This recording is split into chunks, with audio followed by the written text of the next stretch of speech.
हजरत इब्राहिम अल्लाह पाक के अनबिया में से वो हस्ती हैं जिनकी पहचान ईमान, आजिज़ी और मेहमान नवाजी थी। आप हमेशा रास्ते पर नजर रखते थे कि कोई मुसाफिर भूखा, प्यासा या तुनहा न गुजर जाए। एक दिन 2 अजनबी मर्द आपके खीमे के करीब से गुजरे। इनका लिबास सादा था मगर इनके चेहरों पर इत्मीनान की रोशनी थी। हजरत इब्राहिम ने फौरन खड़े होकर इनका इस्तकबाल किया। आपने न सिर्फ अदब से सलाम किया बल्कि उन्हें अपने खेमे में आने की दावत भी दी। ये आपकी आदत थी कि मेहमान खुद न बुलाए जाएं तो आप खुद उन्हें तलाश करते थे ताकि उनकी खदमत कर सकें। जब वो मेहमान खेमे में दाखिल हुए तो हजरत इब्राहिम ने फौरन अपनी बीवी हजरत सारा से कहा कि बेहतरीन खाना तैयार किया जाए। आपने अपने हाथों से न सिर्फ दस्तरख्वान सजाया बल्कि एक बना हुआ बिछड़ा ले आए, जो अरब में बहुत बड़ी दावत समझा जाता है। जब मेहमानों ने खाने की तरफ हाथ न बढ़ाया तो हजरत इब्राहिम परेशान हो गए। इस जमाने में यह रवायत थी कि जो दुश्मन होता है वो किसी का खाना नहीं खाता।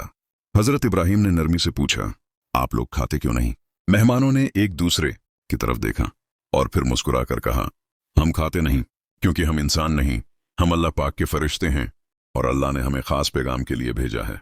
ये सुनकर हजरत इब्राहिम हैरान रह गए।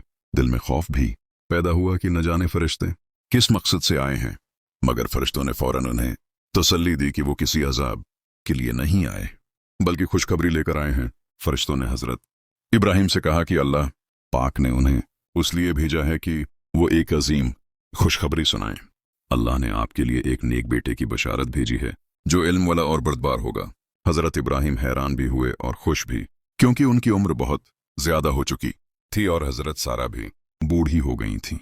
इसी दौरान हजरत सारा पर्दे के पीछे ये बात सुन रही थी। वो हैरान होकर कहने लगे, क्या एक बूढ़ी औरत मां बन सकती है? फरिश्तों ने मुस्कुराकर जवाब दिया, ये अल्लाह का हुक्म है। अल्लाह जो चाहे वो कर सकता है, उसके फैसले अकल से नहीं ईमान से समझे जाते हैं।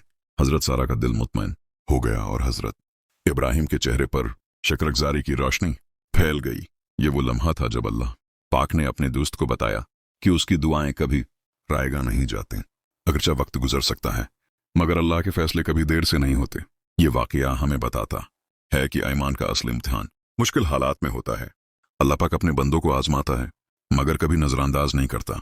हजरत इब्राहिम की मेहमान नवाजी, उनकी आजिज़ी और अल्लाह पर कामिल यकीन हमारे लिए आज भी एक रोशन मिसाल है।